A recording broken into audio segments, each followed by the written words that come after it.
지난 주간에 우리의 사랑하는 김옥구 장로님이 소천을 했습니다. 95세인데도 새벽 기도도 나오시고 아주 신앙의 본을 보이시고 100세 잔치를 하겠다고 말씀했는데 호련히 떠나셨습니다. 마음속에 얼마나 저도 많이 의지가 돼가지고 마음이 허전하고, 그래서 오늘 우리나라를 계수하는 지혜를 주소서라는 제목으로 말씀을 준비했습니다. 성경은 인생을 여러 가지로 표현하고 있습니다. 욥기서에 보면 내 생명의 한낱, 내 생명이 한낱 바람 같음을 생각하옵소서. 내 생명이 바람 같습니다. 시편 39편에 보면 진실로 각 사람은 그림자같이 다니고 헛된 일로 소란하며 재물을 쌓으나 누가 거둘는지 알지 못하나. 그림자가 왔다 갔다 하다가 사라지는 것처럼 우리 사람은 그림자와 같다. 시 62편에는 흔들리는 담과 넘어지는 울타리 같은 사람을, 이 흔들리는 담이 흔들리다가 와그르르 무너지지 않아요. 우리 사람도 허리가 아프다, 무릎이 아프다 하다가 어느 날 무너진다는 거죠. 시편 62편에 보면 슬프다, 사람은 입김이며 인생도 속임수이니 저울에 달면 그들은 입김보다 가벼우리로다. 사람은 입김처럼 너무 가벼운 존재고 인생도 속임수다. 시편 103편에 보니까 우리가 단지 먼지뿐임을 기억하십니다. 사람은 땅에 먼지와 같다. 시편 130편은 인생은 그날이 풀과 같으며 그 영화가 들의 꽃과 같다. 풀이 금방 났다가 마르는 것처럼, 꽃이 10일 동안 피는 꽃이 없는 것처럼 그렇게 인생은 짧다. 히브리서 11장 보면 또 땅에서는 외국인과 나그네임을 증언하였습니다. 우리 사람들은 땅에서 외국인이다. 우리의 본향은 하늘나라인데 땅에서 외국인으로 잠깐 살고 나그네로 잠깐 사는 것이다. 여러분, 우리의 본향이 하늘나라인 것을 믿습니까? 예, 하늘나라가 우리의 본향입니다. 이사야 2장 22절에 보니까 너희는 인생을 의지하지 말라. 그의 호흡은 코에 있나니 셈할 가치가 어디 있느냐. 사람은 쓰러지면 끝이니까 셈하기도 참 가치도 없다. 야고보 4장 14절에 보니까 너희 생명이 무엇이냐. 너희는 잠깐 보이다가 없어지는 안개니라. 이처럼 인생을 바람이다, 그림자다, 흔들리는 담과 울타리다, 속임수다, 먼지다, 풀이다, 외국인과 나그네다, 셈할 가치가 없는 존재다, 안개다, 그렇게 이야기하고 있습니다. 모세는 오늘 본문에서 인생에 대해서 말하기를 그 연수가 70이요 강건하면 80이다. 처음에 사람을 하나님이 창조하실 때에는 죽음이 없었지요. 그러나 죄가 들어오고 아담과 하와가 선악과를 따먹고 죄가 들어옴으로 인해서 그때부터 죽음이 들어와서 아담이 930년을 살았습니다. 무드셀레가 969세를 살았습니다. 그 다음 좀 지나 보니까 노아 시대의 사람들이 타락했어요. 육체가 돼가지고 하는 것이 먹고 마시고 시집가고 장가가는 것밖에 하지 않는다. 이 악한 사람들의 생명을 하나님께서 120년으로 단축을 시켜버렸어요. 악한 자가 오래 사는 것이 그의 축복이 아니에요. 120년으로 단축했는데 모세 시대에 와서는 또 70년에서 80년으로 또 말씀하고 있는 것입니다.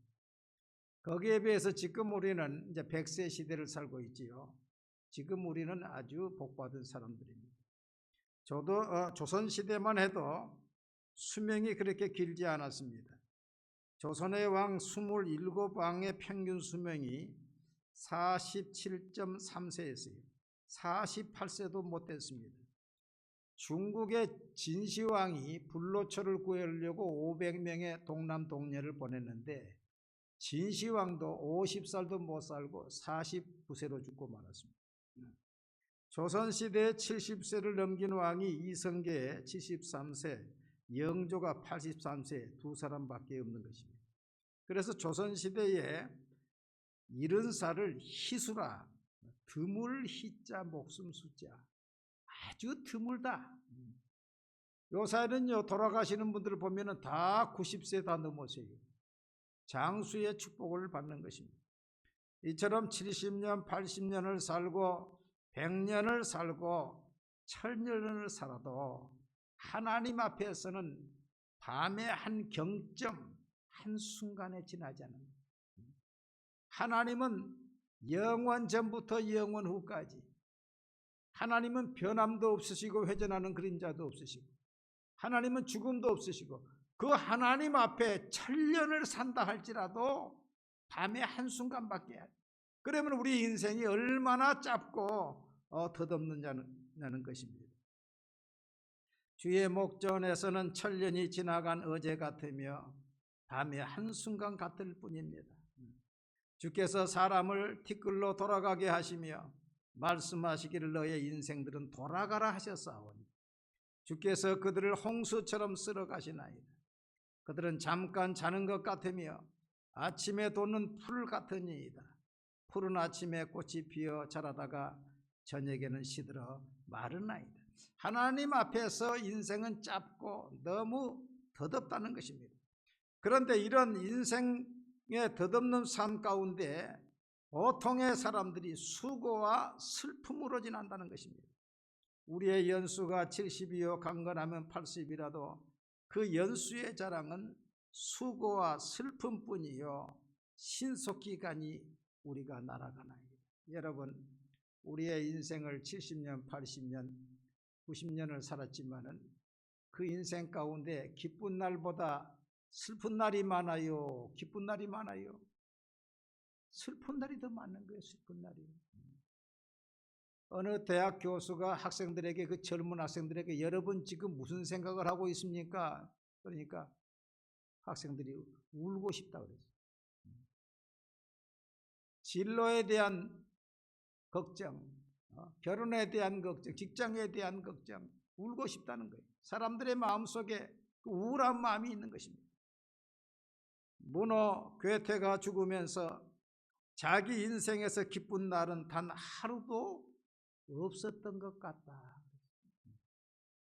그래서 고해, 인생을 고해라, 괴로울 고자 받아야지.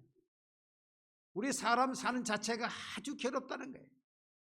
그래서 솔로몬도 말하기를 사람은 평생 동안 수고와 슬픔뿐이다, 그렇게 이야기를 했습니다.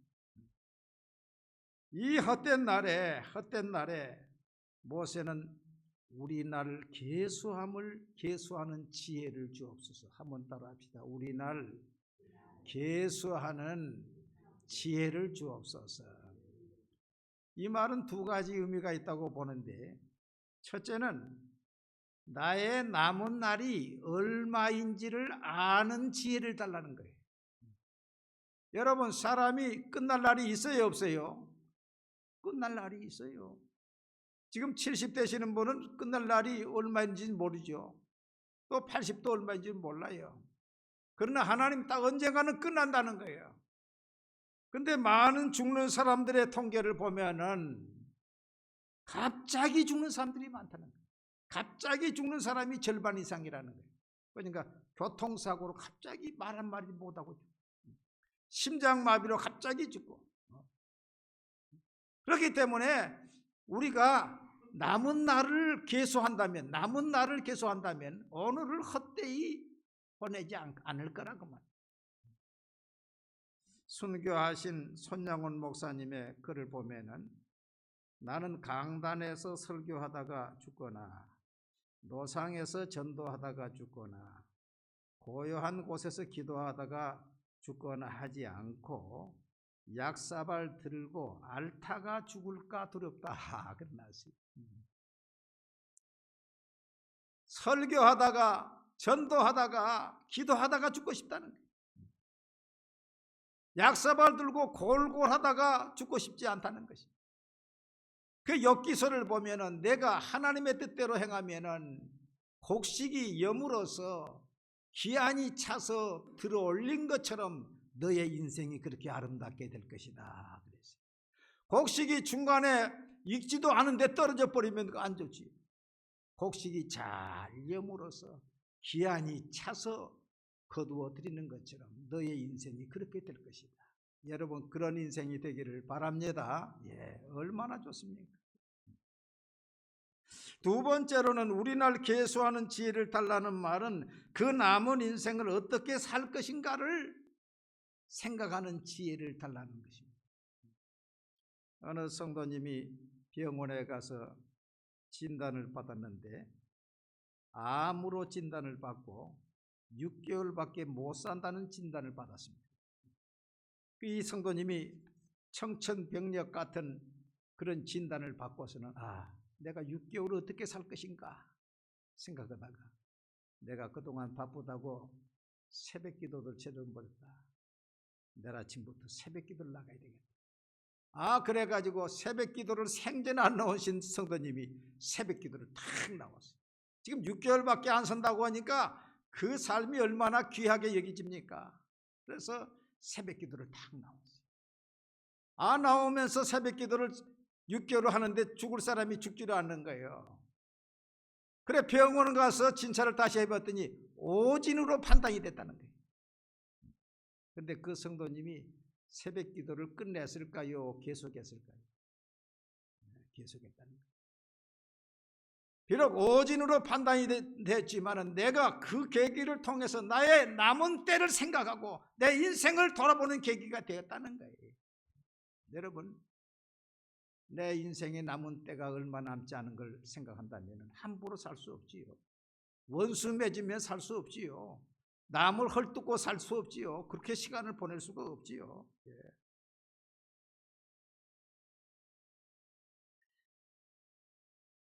이 남은 때가 얼마 남지 않았다고 생각하면 우리가 무슨 일에 힘을 써야 되는가?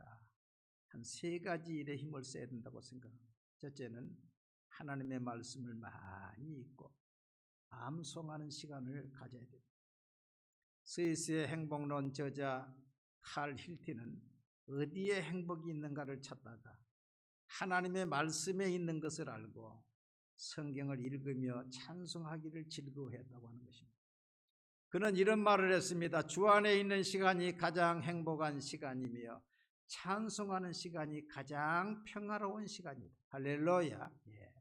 저도 보면은 아침에 한 2시에 일어나면은 이제 교회에 와서 성경을 한 10장 읽습니다. 10장 읽고 그 다음에 암송을 제가 한 359절을 하고 있는데 그 암송을 한 절반 정도 이렇게 암송을 그 다음에 찬송을 불러요. 그 찬송을 한 20곡 부르다가 지금은 기도 시간을 좀 늘리기 위해서 10곡을 부르고 있는데 찬송을 부르는 시간에요. 내 마음속에 우울한 생각, 밤에 잘 때도 우울할 때가 있잖아요. 우울한 생각, 또 원통한 생각, 그런 마음 쌓여있던 마음이요. 찬송을 통해서 입을 통해서 다 이게 날아가요. 날아가고 슬픔이 변해서 기쁨으로 채워져요. 할렐루야. 한 10곡 찬송을 부른 다음에는요 얼마나 평화롭고 마음이 담대한지 하나님께서 그 마음을 주시는 거예요. 여러분 나이가 들수록 하나님의 말씀을 많이 읽고 암송하기 바랍니다. 두 번째는 기도를 많이 해야 됩니다. 노년에는 잠이 없습니다. 새벽 일찍 일어납니다. 그때가 기도할 때입니다. 누가복음 2장에 보면 시므온과 안나가 나오는데 이들이 늙었으나 성전을 떠나지 아니하고 기도와 금식으로 하나님을 섬기더니 얼마나 따라합시다. 이들이 늙었으나 성전을 떠나지 아니하고 기도와 금식으로 하나님을 섬기더니, 이 나이가 들었는데 성전을 떠나지 않고 기도하면서 금식하면서 하나님을 섬겼어요. 여러분, 나이가 들수록 기도할 때에 신령해진다고 물론은 이야기했습니다. 늙어갈수록 기도를 많이 하라. 그래야만 더 신령해진다. 하나님은 부모의 기도를 다 들어주십니다. 창세기 49장에 보면 야곱이 죽을 때에 12아들을 놓고 기도했는데 그 아들을 놓고 기도한 대로 다 됐어요. 넷째 아들 유다에게서 왕이 나올 것이다 했는데 유다에게서 왕이 나왔어요. 다윗 왕이 나오고 열왕이 나오고 예수 그리스도가 나오고, 11번째 아들 요셉이 번성해서 담을 뛰어넘어서 갑절의 축복을 받을 것이다. 그 축복했는데 요셉이 갑절의 축복을 받았어요. 여러분, 우리가 자녀를 위해서 기도할 때에 하나님께서 그 기도를 다 들어주시는 것입니다. 세 번째는 노년의 때에는 말씀을 전수시키는 때입니다. 유대인들은 아무리 강하고 긴 쇠사슬이라 할지라도 한 매듭이 끊어져 버리면 그건 쓸모가 없다. 아브라함에서부터 지금까지 잘 예수를 믿어왔다 할지라도, 신앙을 전수했다 할지라도 내게서 내 자손에게로 신앙이 전수하지 못한다면 그 매듭은 끊어진 매듭입니까? 이어진 매듭입니까? 끊어진 매듭입니다. 그러니까 그 신앙 전수에 아주 생명을 거는 거예요. 그래서 아브라함과 이삭과 야곱의 하나님, 또 로이스와 유니게와 디모데의 하나님, 할렐루야. 이렇게 대를 이어서 신앙 생활이 이어져야 된다. 그래서 죽기 전에 이 신앙이 이어지도록 아들을 권면하고 손주를 권면하고, 제가 어제 이 말씀을 준비하면서 우리 부모님들은 자손들에게 마지막 유산을 주지 않아요. 유산을. 그러니까 너희들이 어머니를 따라서 또 나를 따라서 신앙생활을 하면은 신앙생활 하는 아이에게는 내가 갑절의 유산을 주겠다. 그 말씀을 내가 생각했는데 어제 우리 이학기 집사님이 그래요. 아들에게 그랬대요. 너 성민교회에 와서 신앙생활해라. 너 성민교회에 와 신앙생활하지 않으면 내가 남은 내 재산 땅을 다 성민교회에 기부하고 나는 죽겠다. 그래서 내가 할렐루야 할렐루야 그러면서 집사님, 그 날짜를 정해야 됩니다. 날짜 기간을 2004년 12월 말까지 안 오면 기부하겠다 그렇게 하세요. 그러면 아마 당장 나올 것입니다. 여러분, 우리의 남은 삶이 얼마인지를 아는 것이 지혜입니다. 세상 사람들은 천년 만년 살 것처럼, 영원토록 살 것처럼 살다가 어느 날 갑자기 떠나고 말아요. 그러니까 준비 없는 죽음을 하는 것입니다. 우리 예수 믿는 사람은 모세처럼 우리 날 계수하는 지혜를 얻어서 남은 날을 하나님 말씀을 더 보고 더 기도하고 말씀을 전수시켜서 곡식이 잘 여물어서 제때에 들림받는 것처럼 하나님 앞에 들림받는 저와 여러분이 되시기를 바랍니다.